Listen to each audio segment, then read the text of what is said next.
नमस्कार। मैं Rajiv Bhargava Bhrigu lineage podcast में आप सबका हृदय से स्वागत करता हूँ। पैसा ये एक ऐसा शब्द है जिसको सुनते ही आंखों में चमक और मुख पे मुस्कान आ जाती है। चाहे व्यापारी हो या नौकरी पेशा, बहुत मेहनत से कमाया जाता है ये पैसा। और फिर पता लगे कि आपकी मेहनत से कमाया गया पैसा सरकार ले जाएगी टैक्स के रूप में। बहुत गुस्सा आता है। टैक्स देना तो होगा, पर कितना? ख्याल आता है क्या कुछ बचा सकते हैं? फिर फोन लगाते हैं एक सेल्स टैक्स या इनकम टैक्स लॉयर को। बहुत सुकून मिलता है जब वो कहता है कि हाँ, बचा तो सकते हैं काफी टैक्स, और वो भी लीगली। ऐसा लगता है साक्षात भगवान के दर्शन हो गए जी। तो आज हम आपको भगवान तो नहीं, एक ऐसे इंसान से मिलवाते हैं जो आपको टैक्स से राहत तो दिलवाते ही हैं, साथ साथ टैक्स से संबंधित काफी जटिल समस्याओं से भी राहत दिलाते हैं। तो आइए मिलते हैं हम रोहित जी से, जो सेल्स और इनकम टैक्स के लॉयर हैं। नमस्कार रोहित जी। नमस्कार जी। आपका जन्म, शिक्षा, स्कूलिंग, कॉलेज, ये सब नवाबों के शहर लखनऊ में ही हुआ। बचपन की कुछ यादें?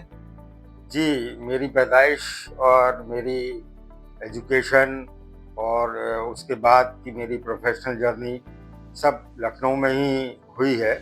मैं लखनऊ के एक कॉन्वेंट स्कूल से पढ़ाई की मैंने, स्कूलिंग की।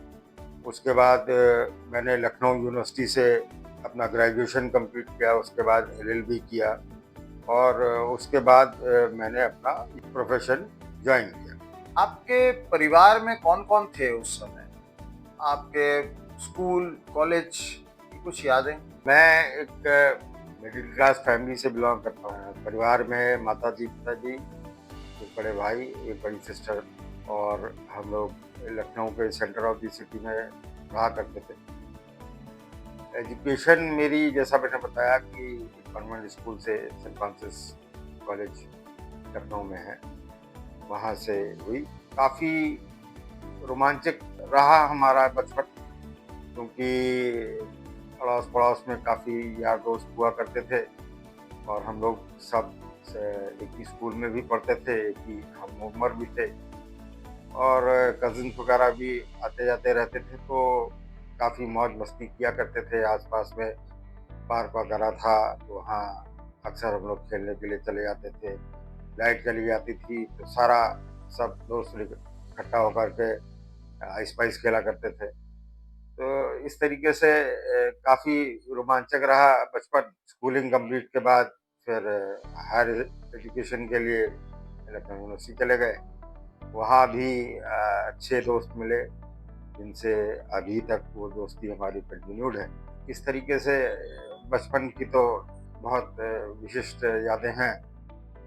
हम लखनऊ के जिस भी व्यक्ति से पूछते हैं, वो ज्यादातर सेंट फ्रांसिस से ही पढ़े होते हैं। क्या उस समय लखनऊ में एक ही कॉलेज था?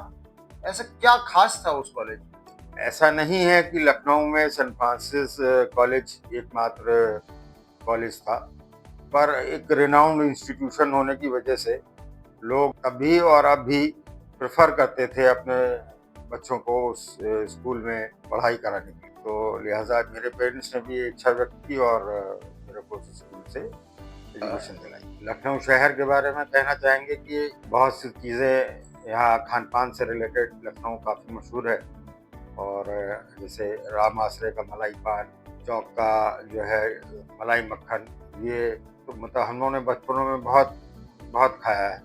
और अब जब लोग बाहर के लोग उसकी पढ़ाई करते हैं तो लगता है कि वाकई में मतलब वो काफ़ी मशहूर चीज़ें हम लोग बचपने से खाते रहे, और अभी भी वो क्वालिटी और उसकी डिमांड जिसे कहते हैं, बल्कि अब तो बाहर भी लोग, अब साधन हो गए हैं बाहर बेचने के लिए, आसान तरीके हो गए हैं, तो काफ़ी सारे लोग जो है ऑनलाइन जो है ऑर्डर्स करके भी मंगवाते हैं और तारीफ़ करते हैं कि भाई लखनऊ का मलाई पान और लखनऊ की मिठाइयाँ वगैरह जो है। और एक टुंडे कबाब हुआ करता है, जो नॉन वेज ईटर्स हैं उनके लिए जो है वो टुंडे कबाब बहुत अहम चीज़ है, क्योंकि हम लोग बचपन से और रिलिश करते रहे और उसका स्वाद का आनंद उठाते रहे और अभी भी उठा रहे हैं। लखनऊ यूनिवर्सिटी से आपने बीकॉम एलएलबी किया। क्या कभी ऐसा ख्याल नहीं आया कि लखनऊ के बाहर भी एक दुनिया है, वहां चला जाए, ग्रेजुएशन वहां से की जाए? देखिए, मैंने अपना ग्रेजुएशन 92 93 में कंप्लीट किया था और उसके बाद मैंने एलएलबी ज्वाइन किया और मेरा एलएलबी 96 में कंप्लीट हुआ। तो उस समय, जैसा कि आज के दौर में देखा जाता है कि हर बच्चा, खास तौर से जो अगर दिल्ली बॉम्बे में नहीं रह रहा है और लखनऊ में है, ज़्यादातर बच्चों में एक ये ख्वाहिश होती है कि चाहत होती है कि हम दिल्ली चले जाएं पढ़ने के लिए, बेंगलोर चले जाएं, किसी बड़े शहर की तरफ भागने की कोशिश करता है। हालांकि उस हमारे दौर में ऐसी कोई बहुत ज़्यादा चाहत नहीं हुआ करती थी, अनटिल अनलेस कोई प्रोफेशनल कोर्स स्पेसिफिक यूनिवर्सिटीज़ के माध्यम से ज्वाइन करना चाह रहा हो बच्चा। तो काफ़ी अच्छी एजुकेशन लखनऊ में उपलब्ध थी और आज भी है। बस ये कुछ थोड़ा-सा आजकल के बच्चों में मानसिकता हम कह सकते हैं, या किन्हीं कारणों से, जो अगर स्पेशलाइज़ यूनिवर्सिटी है वहाँ तक तो ठीक है, लेकिन अगर जनरल स्टडी कोई मान लीजिए नॉर्मल ग्रेजुएशन वगैरह करना चाह रहा है, तो उसके लिए Lucknow is good educational place. Don't think कि the child needs to go to any other state. आप किस तरीके के छात्र थे, पढ़ाकू या एवरेज? क्या आपने छात्र राजनीति में भी हाथ आजमाया? अगर हाँ तो क्यों, अगर ना तो क्यों नहीं? जी, मैं एक एवरेज स्टूडेंट रहा और जहाँ तक राजनीति का सवाल है, तो राजनीति में मुझे कभी भी कोई रुचि नहीं रही। तो लिहाजा मैंने कभी भी राजनीति की में अपना हाथ ना आजमाया, ना मैं उस प्रकार की कोई रुचि रखता हूँ। एलएलबी के बाद आपने नौकरी की या अपनी प्रैक्टिस?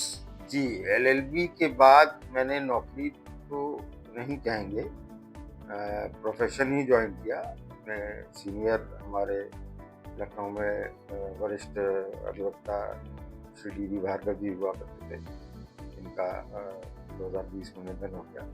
वो मेरे रिलेशन में भी थे और मैंने उनका ऑफिस ज्वाइन किया। उनके अंडर में मैंने बहुत कुछ सीखा और धीरे धीरे जो है उसी प्रोफेशन को मैंने ज्वाइन किया। आज आप 28 साल से टैक्स और जीएसटी कंसल्टेंट हैं। क्या फर्क है एक साधारण वकील और जीएसटी कंसल्टेंट? साधारण वकील भी जीएसटी लॉयर हो सकता है। साधारण और साधारण वकील की अलग अलग नहीं होता। साधारण, आप किस उसको साधारण कहना चाह रहे हैं, ये थोड़ा सा सोचने वाली बात है। वकालत में ये है कि अलग अलग स्ट्रीम्स हैं। जैसे मान लीजिए अगर डॉक्टरी का पेशा है तो उसमें अलग अलग स्पेशलाइजेशन होते हैं। हार्ट का डॉक्टर अलग होता है, स्किन स्पेशलिस्ट अलग होता है, और इसी तरीके से हमारे प्रोफेशन में एडवोकेसी में भी अलग अलग फील्ड्स होती हैं। कोई टैक्सेशन में काम करता है, कोई सिविल की प्रैक्टिस करता है, कोई क्रिमिनल की प्रैक्टिस करता है, कोई लेबर लॉ की प्रैक्टिस करता है। तो इसमें साधारण और असाधारण वाली कोई बात नहीं है। कौन किस फील्ड को ज्वाइन करता है और कौन किस फील्ड में अपना आगे काम करना चाहता है, वो उस पर निर्भर। कितने प्रकार के जीएसटी होते हैं और क्या फर्क है इनमें? एक कॉमन जीएसटी लॉ है और जिसमें अलग अलग एक तरीके के सेंट्रल जीएसटी, स्टेट जीएसटी और आईजीएसटी, ये 3 प्रकार के टैक्स अप्लाई होते हैं एक ही उसमें। हालांकि आपको अलग अलग लोग ये समझते थे शुरुआत में, ये बात की थी कि अलग अलग रिटर्न फाइल करने पड़ेंगे लोगों को, सेंट्रल जीएसटी के लिए अलग, एसजीएसटी के लिए अलग अलग। ऐसा कुछ नहीं है। एक ही रिटर्न के माध्यम से आप सारा डेटा अपना डिक्लेयर करते हैं। ये केवल जो सेंट्रल जीएसटी या एसजीएसटी या आईजीएसटी जो शब्द है, वो जो टैक्स बाइफिकेशन है, जो हम मान लीजिए कोई भी व्यापारी अपनी टैक्स लायबिलिटी एडमिट करता है, उसमें से कितना पार्ट स्टेट गवर्नमेंट को जाएगा या कितना सेंट्रल गवर्नमेंट को, या कितना जो है वो कॉमन फंड में जाएगा, उससे अगर आप स्टेट के अंदर कोई बिक्री करते हैं, जो कंज्यूमर होता है या व्यापारी होता है उसको बिक्री करते हैं, तो उस केस में जो है सीजीएसटी और एसजीएसटी चार्ज किया जाता है। अगर आप किसी प्रांत के बाहर के व्यक्ति को बिक्री करते हैं या किसी प्रांत के बाहर के व्यापारी को बिक्री करते हैं, तो उस सिचुएशन में आईजीएसटी चार्ज होता है। और जो आईजीएसटी चार्ज होता है वो उसका फिर अलग से जो है स्टेट और सेंट्रल को फंड का बाइफरकेशन किया जाता है। GSTIN, इस नंबर का क्या सिग्निफिकेंस होता है? जीएसटीआईएन तरीके से एक यूनिक नंबर है जो कि हर एक व्यापारी जो कि अपना रजिस्ट्रेशन जीएसटी के अंतर्गत कराता है उसको एक यूनिक नंबर जो कि पैन बेस्ड है। जो अगर मान लीजिए फर्म है, पार्टनरशिप फर्म है तो पार्टनरशिप फर्म का जो पैन होगा, या कंपनी है तो कंपनी का जो पैन होगा, या अगर कोई इंडिविजुअल है तो उसका इंडिविजुअल का जो पैन होगा उसके ऊपर बेस्ड होता है। और वो एक यूनिक नंबर होता है जो कि उसको उस व्यापारी को आइडेंटिफाई करता है। और कभी अगर कोई देखना चाहे तो वो जीएसटी के माध्यम से जीएसटी पोर्टल पर जा करके और उस व्यापारी के बारे में जो भी जानकारी उपलब्ध है पोर्टल पे, जो कॉमन पब्लिक के लिए अवेलेबल है, वो रिव्यू कर सकता है, प्रीव्यू कर सकता है और उसके बारे में जानकारी प्राप्त कर सकता है। जीएसटी के अंतर्गत किसी भी बिजनेस को कितने लेजर मेंटेन करने होते हैं? जीएसटी के अंदर अलग अलग लेजर स्पेसिफाइड ऐसे नहीं होते हैं। एक व्यापारी जब व्यापार करता है तो उसको बुक्स ऑफ अकाउंट्स कहते हैं, वो मेंटेन करनी होती है, रेगुलर बुक्स ऑफ अकाउंट्स। और उसके तहत जो लेजर शब्द आप यूज कर रहे हैं वो अलग अलग सेल्स लेजर, परचेज लेजर और तमाम तरीकों के लेजर्स उस पर बुक्स ऑफ अकाउंट्स के पार्ट होता है, तो उसे मेंटेन करना पड़ता है। बाकी जो एक लेजर शब्द जीएसटी पोर्टल पे अगर मान लीजिए कहा जाए कि उपलब्ध है या प्रयोग होता है, वो कैश लेजर, क्रेडिट लेजर से संबंधित होता है। तो जिसमें जो भी व्यापारी जब अपना रिटर्न फाइल करता है उसका इनपुट टैक्स क्रेडिट क्लेम करता है तो वो क्रेडिट लेजर में जाके उसका क्रेडिट वैल्यू रजिस्टर हो जाती है। और जब वो अगर कोई टैक्स डिपॉजिट करता है बैंक के माध्यम से तो वो कैश लेजर में जाके डिपॉजिट हो जाती है, वो वहाँ रिफ्लेक्ट करती है। तो इसलिए अगर जीएसटी पोर्टल पे कहेंगे तो 2 तरीके के लेजर मेंटेन होते हैं। बाकी तो बुक्स ऑफ अकाउंट्स के पार्ट है जो उसमें व्यापार से संबंधित डिपेंड करता है कि किस तरीके का व्यापार कर रहा है, उस तरीके के लेजर्स मेंटेन किए जाते हैं। हमारे भारत में जो टैक्स सिस्टम है उसमें पुराना टैक्स सिस्टम अच्छा था या नया वाला, और कैसे? पूरी तरीके से ये कहा जाए कि पुराना अच्छा था तो शायद फिर नए की आवश्यकता ना होती। तो कुछ कमियां थी पुराने में, कुछ एडवांटेज कहेंगे या डिसएडवांटेज भी थे व्यापारियों को पुराने टाइम में। जैसे अगर सेल्स टैक्स या वैट पीरियड में भी कहा जाए तो उसमें अगर प्रांत बाहर से कोई माल खरीद के लाते थे तो उसका इनपुट क्रेडिट नहीं मिलता था। और पहले जो है वो एक्साइज अलग चार्ज होती थी। अगर जो मैन्युफैक्चरिंग यूनिट है वो अपना एक्साइज ड्यूटी भी पे करता था और सेल्स टैक्स वैट अलग से पे होता था। अब इन्होंने एक ये कॉमन टैक्स बना दिया है जिसके तहत व्यापारियों के लिए सुविधा है। अब उनको अलग अलग जो है वो तरीके से मतलब एक्साइज और वैट इस तरीके से अलग अलग नहीं पे करना पड़ता, उनको एक ही उस पर जो है कॉमन एक टैक्स पे करना पड़ता है। तो वो व्यापारी के लिए सुविधाजनक है। और क्रेडिट को अगर समझा जाए तो भाई जो बेनिफिट, जो इनपुट क्रेडिट नहीं पहले अवेलेबल था वो अब अवेलेबल होता है। तो एक तरीके से व्यापारी के लिए तो बेटरमेंट ही है। क्या आप भी डेडलाइंस में कार्य करते हैं? जी बिल्कुल, डेडलाइंस तो रहती ही है, अगर वो आवश्यक भी है। अगर डेडलाइंस ना हो तो फिर शायद कोई भी व्यक्ति अपने रिटर्न्स कभी टाइम से किसी टाइम इसलिए जमा ही ना करे। और भाई गवर्नमेंट को भी रेवेन्यू अगर टाइम टू टाइम शेड्यूल्ड वे में नहीं मिलेगा और मान लीजिए कोई कहे कि हम इकट्ठा ही दे देंगे तो वो तो सुविधाजनक नहीं होगा। इसलिए डेडलाइंस रहती हैं। और अगर जीएसटी की बात करें तो हर महीने जो है वो उसमें 2 डेडलाइंस होती हैं, एक जीएसटी अरवा, एक जीएसटी एफसीडी फाइल करने की, और उसमें उसके अलावा एनुअल रिटर्न भी फाइल किया जाता है। तो और भी जो आवश्यक रिटर्न्स हैं वो कंप्लाइंसेस रहती हैं जो डेडलाइन के तहत हम लोगों को पूरी करनी होती है। और ना पूरी करने की वजह से फिर उस पर पेनल्टी और लेट फी, इंटरेस्ट वगैरह का प्रावधान है वो प्रभावी होता है। आपके कार्य में और सीए के कार्य में क्या फ़र्क है? हमारे और सीए के काम में फ़र्क ये है कि वो कुछ पहली चीज़ तो जैसे ऑडिट्स होते हैं, तो ऑडिट्स के लिए से ही उसको कंडक्ट कर सकते हैं और सर्टिफिकेशन जारी कर सकते हैं। हम लोग उस चीज़ का सर्टिफिकेशन या हम लोग को ऑथराइजेशन नहीं है वो वेरिफिकेशंस करने का। उसके अलावा कुछ और मतलब सर्टिफिकेशन से रिलेटेड कुछ चीज़ें हैं जो कि सीए ही कर सकते हैं। रेस्ट अगर जीएसटी या इनकम टैक्स से रिटर्न फाइलिंग से संबंधित अगर देखा जाए तो वो काम सीए भी करते हैं, वो काम हम लोग जीएसटी रूल के कंप्लायंस ना करने पर क्या-क्या पेनल्टी हो सकती हैं? देखिए जीएसटी रूल्स कंप्लायंस ना करने पे अलग-अलग सेक्शन में अलग-अलग पेनल्टीज या लेट फी या इंटरेस्ट ये शेड्यूल्ड है, मतलब एक्ट में प्राविधान है उसका।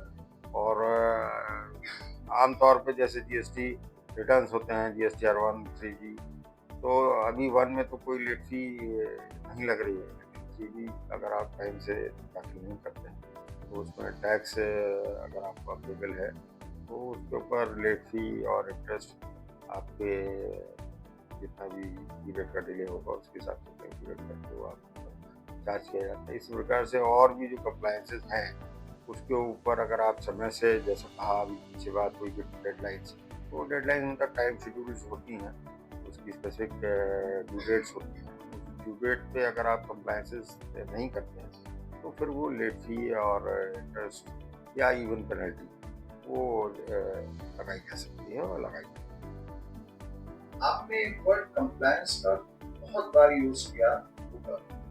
ये कंप्लायंस शब्द से क्या समझते है।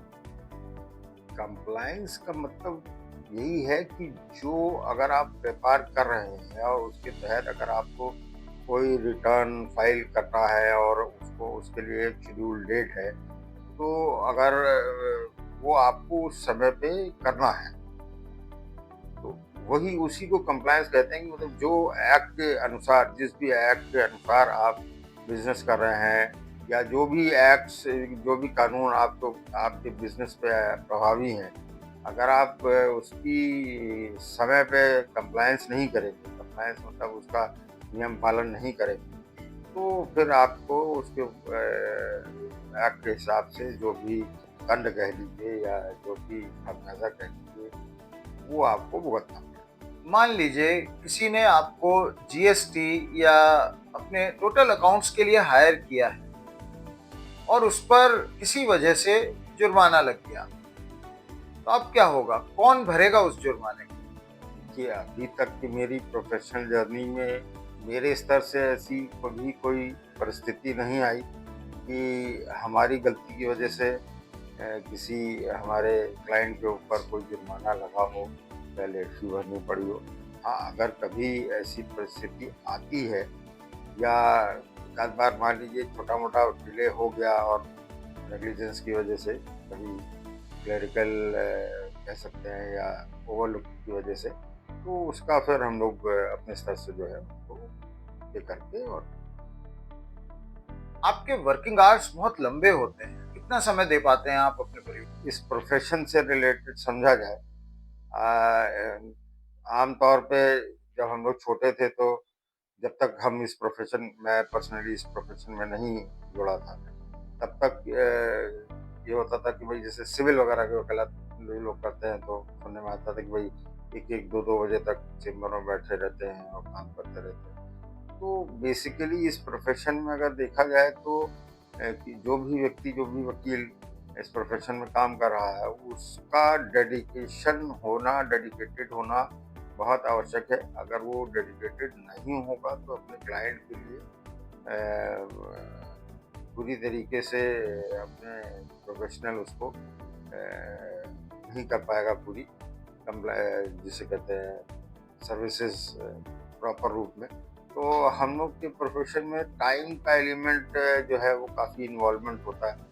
और क्योंकि भाई दिन में जो है अगर आदमी कोर्ट में है या अगर हम लोग डिपार्टमेंट में है तो वो उस तरीके की वर्किंग जो हम लोग की day to day required working है वो नहीं हो पाती। तो लिहाजा शाम के टाइम और या लेट आवर्स तक हम लोगों को बैठ करके वो कंप्लायंसेस या वो अपना जो वर्क है वो करना पड़ता है, जिसकी वजह से थोड़ा सा समय का हमारे पास अभाव रहता है परिवार के लिए। लेकिन वो मैनेज होता है, परिवार भी धीरे धीरे उस चीज़ को समझता है और सपोर्ट करता है। 28 साल हो गए ऐसी भागदौड़ भरी जिंदगी को, और कब तक? जी, आपने बहुत अच्छा सवाल पूछा राजीव जी। लेकिन मैं कहना चाहूँगा एक प्रोफेशनल जो भी होता है व्यक्ति, उसके लिए अगर वो प्राइवेट प्रैक्टिस कर रहा है या कुछ प्राइवेट कंसल्टेंसी दे रहा है, तो उसके लिए कोई रिटायरमेंट एज नहीं होती। और ऐसे ही एडवोकेसी है या डॉक्टरी का पेशा है या और तमाम कुछ ऐसे हैं जिसमें व्यक्ति जब तक चाहे, जब तक शरीर में दम है, जब तक वो करना चाहता है, तब तक ये काम कर सकता है। उसकी रुचि के ऊपर निर्भर करता है। तो अभी ऐसा कोई प्लान नहीं है रिटायरमेंट का, और जब तक शरीर साथ देगा तब तक काम करते हैं। आगे के प्लान्स? देखिए, आगे की प्लान्स के बारे में जैसा मैंने अभी कहा कि भाई जब तक शरीर में दम है तब तक प्रोफेशन जारी रहेगा, और तो कोई रिटायरमेंट का ऐसा विचार नहीं है अभी नियर फ्यूचर में। और परिवार में एक बेटी है, उसको शादी ब्याह करके और बस फिर अपना जितना काम कर सकते हो। धन्यवाद रोहित जी, आप भृगु लीनिएज पॉडकास्ट के स्टूडियो में आए और हमें इतनी जानकारी दी। आपका बहुत बहुत आभार।